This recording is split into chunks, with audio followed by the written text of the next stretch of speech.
ಹಾಗಲಕಾಯಿ ಪಲ್ಯ ಅಥವಾ ಗೊಜ್ಜು ಯಾವ ರೀತಿ ಮಾಡೋದು ಅಂತ ನೋಡ್ಕೊಬರೋಣ ಬನ್ನಿ. ಅದಕ್ಕೆ ಏನೇನು ಸಾಮಗ್ರಿಗಳು ಬೇಕು ಅಂದರೆ ಸ್ವಲ್ಪ ಈರುಳ್ಳಿ, ಟೊಮೊಟೊ, ಹಸಿಮೆಣಸಿನಕಾಯಿ, ಕೊತ್ತಂಬರಿ ಸೊಪ್ಪು, ಖಾರದ ಪುಡಿ, ಉಪ್ಪು, ಸಕ್ಕರೆ, ಹುಣಸೆ ರಸ. ಸ್ಟವ್ ಹಚ್ಚಿ ಬಾಣಲಿ ಇಟ್ಟು ಸ್ವಲ್ಪ ಎಣ್ಣೆ ಹಾಕಿ, ಎಣ್ಣೆ ಕಾದ ನಂತರ ಸ್ವಲ್ಪ ಸಾಸಿವೆ ಚಿಟಪಟ ಅಂತ ಸಿಡಿದ ನಂತರ ಸ್ವಲ್ಪ ಕರಿಬೇವು,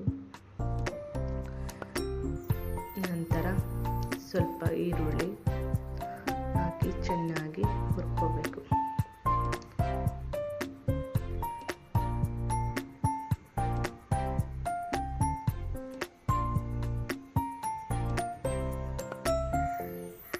ಈರುಳ್ಳಿ ಬೆಂದ ನಂತರ ಸ್ವಲ್ಪ ಹಸಿಮೆಣಸಿನಕಾಯಿ, ಟೊಮೊಟೊ, ಕೊತ್ತಂಬರಿ ಸೊಪ್ಪು ಹಾಕಿ ಚೆನ್ನಾಗಿ ಹುರ್ಕೋತಾ ಇರಬೇಕು.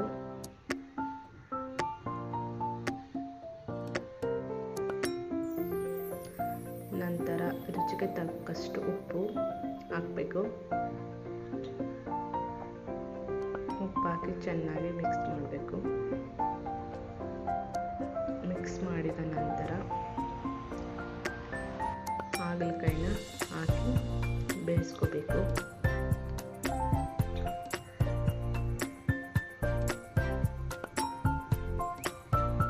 ಹಾಗಲಕಾಯಿ ಸ್ವಲ್ಪ ಬೆಂದ ನಂತರ ಖಾರದ ಪುಡಿ ಹಾಕಬೇಕು.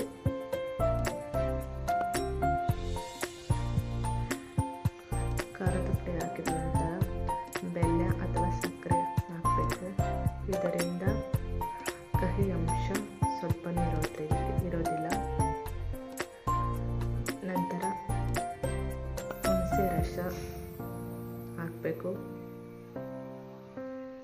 ಹಾಕಿ ಚೆನ್ನಾಗಿ ಮಿಕ್ಸ್ ಮಾಡಬೇಕು. ಮಿಕ್ಸ್ ಮಾಡಿದ ನಂತರ ಸ್ವಲ್ಪ ಹೊತ್ತು ಬೇಯಕ್ಕೆ ಬಿಡಬೇಕು.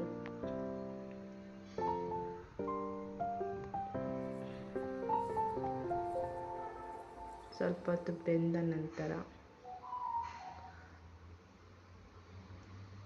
ಬಿಸಿ ಬಿಸಿಯಾದ ಹಾಗಲಕಾಯಿ ಗೊಜ್ಜು ಅಥವಾ ಪಲ್ಯ ಸವಿಯಲು ಸಿದ್ಧ.